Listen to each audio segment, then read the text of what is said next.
And if you look at it from that perspective, it makes a lot of sense. You don't even have to moralize and have the pastor say, you ought to do this. You simply need somebody to show you what really matters in life. And then you can actually follow along and say, oh, it makes a lot of sense, you know.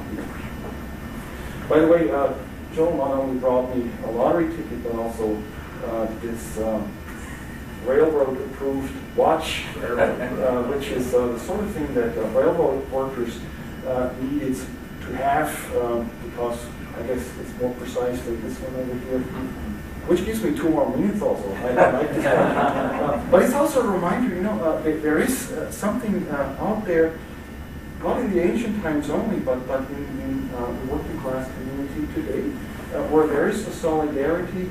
That's not just nostalgia. That's not just, you know, for some people that are really, really oppressed, but it might actually help all of us.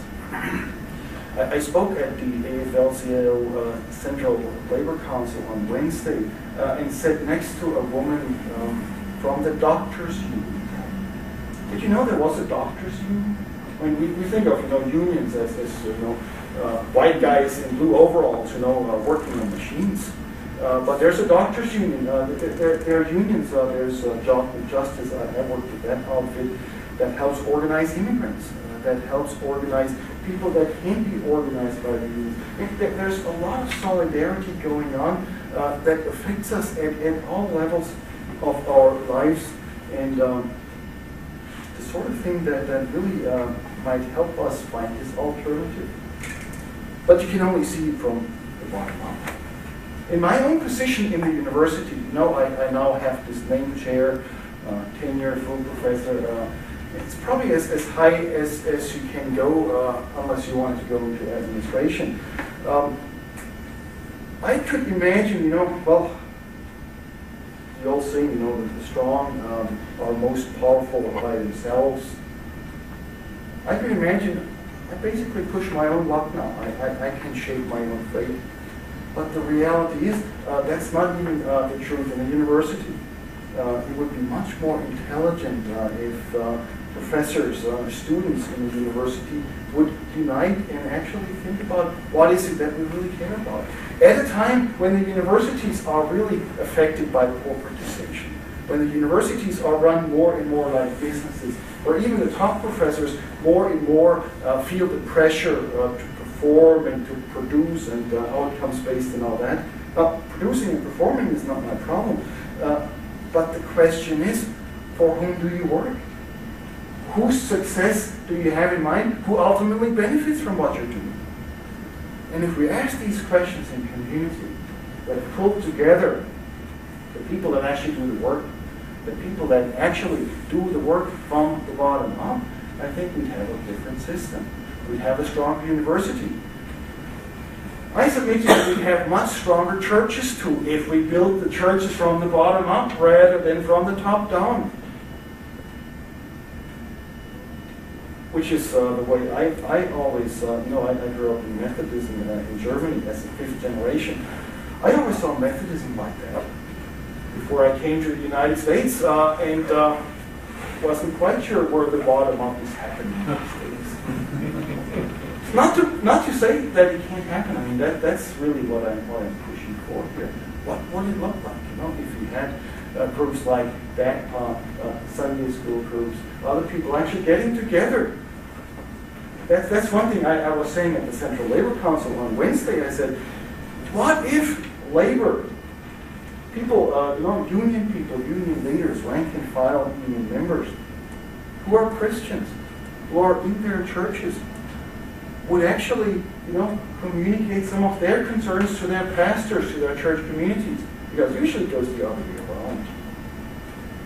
I mean, you think about religion and labor in Dallas, and you wonder, you know, how many feet we have on the ground.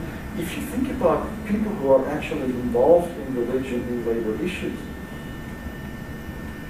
labor people who are also religious, it looks different. I mean, there is something even in our churches, I think that could be really helpful if we started to organize. If we raised these questions from the bottom up, if union people came back and asked their pastor, when's the last time that you preached a sermon that was actually relevant for my life? It wasn't just sugarcoating something that you felt needed to be sugarcoated. When did you really talk about something that matters? Now, I think this is part of what you can ultimately see in the Jesus movement, because if you live your life like Jesus, if you hang out with the people, if you hang out with the common people, people who are pushed to the margins, you'll actually have to ask yourself, what is it that I'll talk about? What is it that I'll preach about? What is my message? What is the religious message in that context? Matthew 25, of course, the famous passage that gets quoted a lot in DACPA, speaks to that, right? What you've done to one of the least of these, that is what you've done to me. I mean, that's what we're talking about here. So we're not just talking about a social program from the bottom up, but we're somehow talking about God's own location. God in Jesus Christ is right there. God's self, if you follow the doctrine of the Trinity, is not far away from it. That's one of the beauties of the Nicene Creed. It talks about the essential sameness, the same essence, God, the Father, the Son, and the Spirit being all the same essence. If the Son's working there in the nitty-gritty, well, the Father cannot be very far away from it. And then we also have to reimagine that Father who's working there in the nitty-gritty is probably not the patriarch, the heavenly patriarch, not the one that upholds the patriarchal system to which we are used to. The Holy Spirit becomes a lot more radical too in the process. And then there's one more thing. Whenever I talk about these sorts of issues, rebuilding from the bottom up, or God's own mission to be out there in the world with the people, one of the rejoinders I get is, well, this is all well and good, but you're talking special interest. You're talking about the interest of workers over against managers. You're talking about the interest of students and professors over against the administration. You're talking about the interest of the rank and file in the church. No, that was the wrong language. It's not the rank and file sitting in the pews. It's the rank and file sitting in the labor hall. It's the church members sitting in the pews. Of their interest over against the pastors, the district superintendents, and the bishops. So you're really doing a special interest in that happened a lot, whenever we talked about issues, feminist issues, issues of race as well, right? So you talk about feminist issues. People say, well, of course, that's interesting for women, right? Feminist things are interesting for women. African American, Hispanic issues are interesting for African Americans and Hispanics. Well, we know that's all special interest. Which would be true, of course, if women oppressed themselves. Then it was special interest. If women don't oppress themselves, maybe it isn't.